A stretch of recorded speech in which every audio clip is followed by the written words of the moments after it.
Arhitekt Florjan nam bo predstavil, kako se lotiti načrtovanja nove kopalnice in kakšni so trendi pri opremljanju kopalnic. Kopalnica je nadvse pomemben prostor vsakega doma.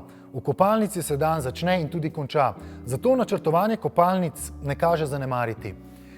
V kopalniških salonih trgovine Sam poskušajo strankam pomagati na različne načine, da dobijo tako kopalnico, kot si tudi želijo. In tudi s pomočjo arhitekta najdejo za njih najbolj optimalno rešitev. Gospod Florjan, kako vi v trgovini Sam pomagate nekomu, ki si želi novo kopalnico?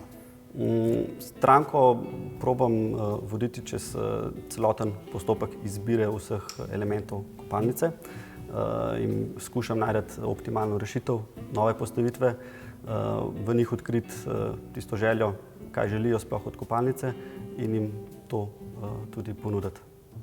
Recimo, če si jaz želim novo kopalnico, kaj vi potrebujete od mene, da lahko naredite ta 3D izris?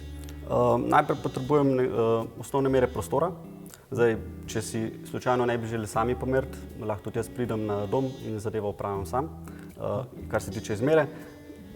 Potem pa pač pripravimo prostor v 3D modelu in ko določimo nekak izbor kopalniških elementov, ploščic, te zadeve prenesemo v program in potem spробujemo variacije postavitev. Ko ste že omenili ploščice, pri vas je velika izbira teh različnih ploščic. Kako naj se odločim, katero, kako?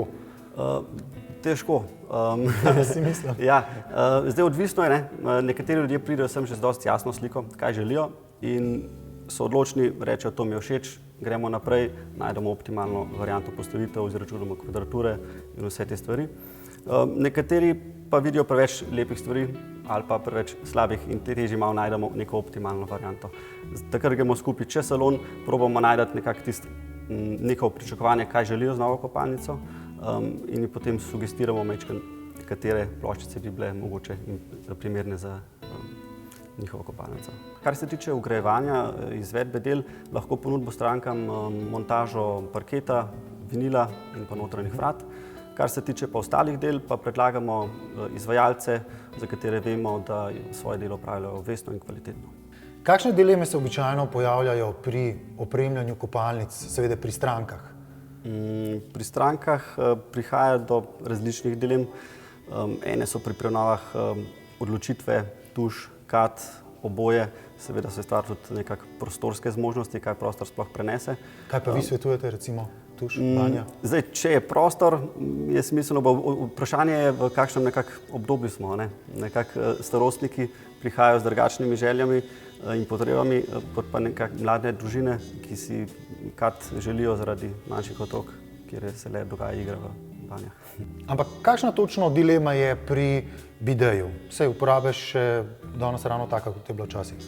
Drži, stranke so ob dvomih ali ga še uporabljajo. Odvisno je zdaj, katera starostna skupina načrtuje prenovo kopalnice. Nekomu ne bo več služil, kakšni mladi družini bo pa to primeren nadomestek umivalnika za manjše otroke. Aha, res, glede na to se tudi odločajo. Seveda. Ja. Kaj pa potem pri pisuarju? Pri pisuarju Kje je tukaj dilema?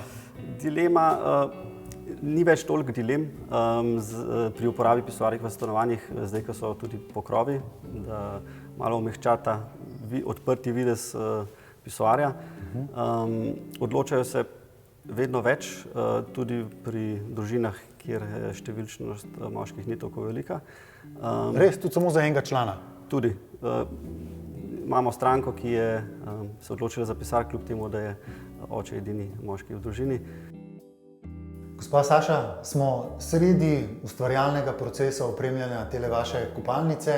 Kopalnica je taka, kot je zaradi vaših želja ali tudi mogoče s pomočjo koga drugega ste prišli do tega rezultata? Načeloma je zelo po mojih željah, so mi pa zelo pomagali v samo, ker na koncu denarja pač zmanjka in zmanjka tudi za ploščice, malo dražje, ampak smo imeli tako ustrežljive te prodajalce, da mi je izpolnil neko željo. Ker sem prišla v trgovino in sem rekla, jaz imam jurja, se pravi 1000 evrov, za bano pa za ploščice. Za oboje skupaj? In sva čarala. In je šlo? In je šlo. Ene 5krat sem bila tam, da nas sva vse to zrisala. V hiši živite že približno pol leta. Pol leta. Imate dve kopalnici, se pravi ta, ki je zdaj še v obdelavi in spodnja, ki je pa že popolnoma narejena. Spodnja je bila tista prva, ki je mogla biti, da se sploh v hišo lahko usedeš.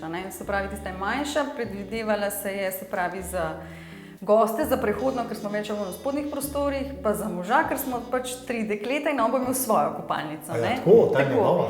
No, zdaj smo pa pač tako deleč, da bi bilo fino, da pač še to zgornjo zrihtamo in zdaj pač smo v fazi urejanja.